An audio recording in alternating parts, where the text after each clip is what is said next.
जय श्री हरि विष्णु। आप सभी का हमारे YouTube चैनल पे बहुत बहुत स्वागत है। आइए जानते हैं वर्ष 2023 आमलकी एकादशी व्रत के शुभ मुहूर्त के बारे में और इस दिन पारण का क्या समय होगा, व्रत का पारण किस चीज से करना है। तो आइए जानते हैं इन सबों के बारे में। आप सभी को आमलकी एकादशी की ढेर सारी शुभकामनाएं। फाल्गुन माह के शुक्ल पक्ष में पड़ने वाली एकादशी को इसे आमलकी एकादशी और रंग भरी एकादशी के नाम से जाना जाता है। इस दिन विशेष प्रकार से भगवान विष्णु, माता लक्ष्मी और भगवान विष्णु के परशुराम स्वरूप का पूजन किया जाता है। जो भी भक्त सच्ची श्रद्धा के साथ, नियम और निष्ठा के साथ आमलकी एकादशी का व्रत करते हैं, इस दिन भगवान का पूजन करते हैं, कथा श्रवण करते हैं, व्रत में नियमों का पालन करते हैं, रात्रि जागरण आदि का कार्य करते हैं, तो इस व्रत के प्रभाव से पद्म पुराण के अनुसार आमलकी एकादशी व्रत करने से तीर्थ स्थानों जितना पुण्य फल प्राप्त होता है। सभी यज्ञों के बराबर फल देने वाले इस आमलकी एकादशी व्रत को करने से व्यक्ति मोक्ष प्राप्त करता है तथा मृत्यु के बाद भगवान विष्णु के धाम में जाता है। इस व्रत के फल से सभी पाप समूल नष्ट हो जाते हैं।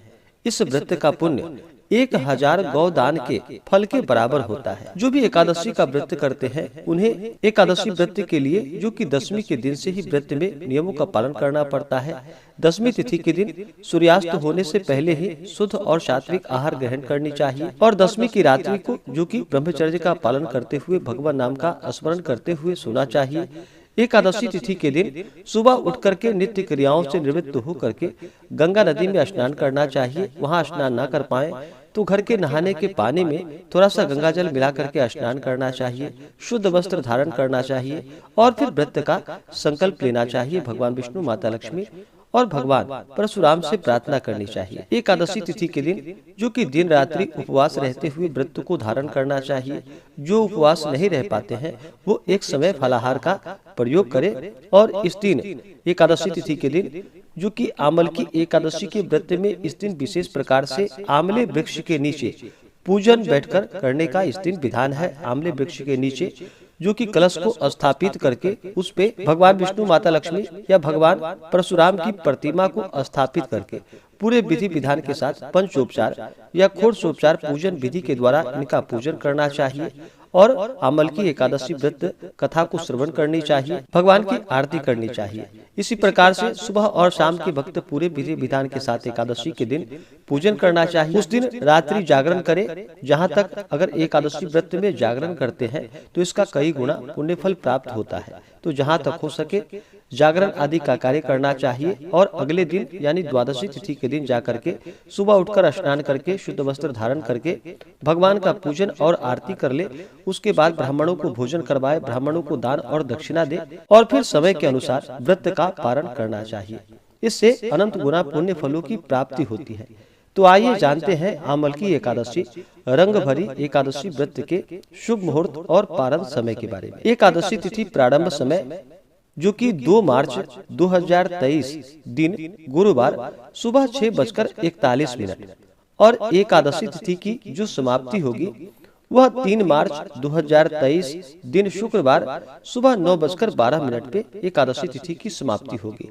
तो हमें शुद्ध रूप से जो सूर्योदय व्यापिनी द्वादशी युक्त एकादशी के लिए समय प्राप्त हो रहा है, वह समय 3 मार्च 2023 दिन शुक्रवार को प्राप्त हो रहा है। तो इस दिन व्रत को रखा जाएगा और द्वादशी तिथि की जो समाप्ति है वह 4 मार्च 2023 दिन शनिवार सुबह 11:44 पे। एकादशी व्रत का जो पारण किया जाता है वह पारण हरिवासर समाप्त होने के बाद करना चाहिए और हरिवासर का जो समय होता है वह समय द्वादशी तिथि का पहला चौथाई का हिस्सा हरिवासर का होता है।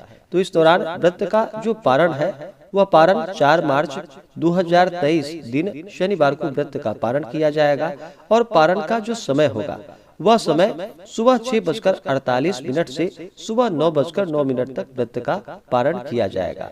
एकादशी तिथि के दिन सूर्योदय समय, जो कि सुबह 6:19 और सूर्यास्त शाम 6 बजे। राहु काल का जो समय होगा वह समय सुबह 10:42 से दोपहर 12:10 तक राहु काल का समय होगा। एकादशी तिथि के दिन राहु काल समय के दौरान कोई भी शुभ कार्य या नया कार्य नहीं करना चाहिए, यह लाभप्रद नहीं होता है। उस दिन सर्वार्थ सिद्धि योग भी होगा, जो कि शाम 4:07 तक एकादशी तिथि के दिन सर्वार्थ सिद्धि योग होगा, जो कि बड़ा ही पुण्य फलदायी है। तो इस दिन पूरे विधि विधान के साथ आमले वृक्ष के नीचे बैठ करके भगवान विष्णु, माता लक्ष्मी और भगवान परशुराम का पूजन करना चाहिए, कथा श्रवण करनी चाहिए, भगवान की आरती करनी चाहिए।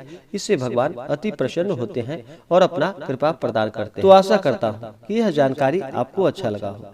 ऐसे ही जानकारियाँ प्राप्ति के लिए चैनल पे अगर आप नए हैं तो चैनल को लाल बटन दबा करके सब्सक्राइब करें, साथ में बेल आइकन घंटी को दबाएं ताकि मेरे वीडियो का नोटिफिकेशन आपको समय से मिलता रहे। वीडियो को लाइक करें, शेयर करें। मिलते हैं फिर अगले वीडियो में, तब तक के लिए धन्यवाद।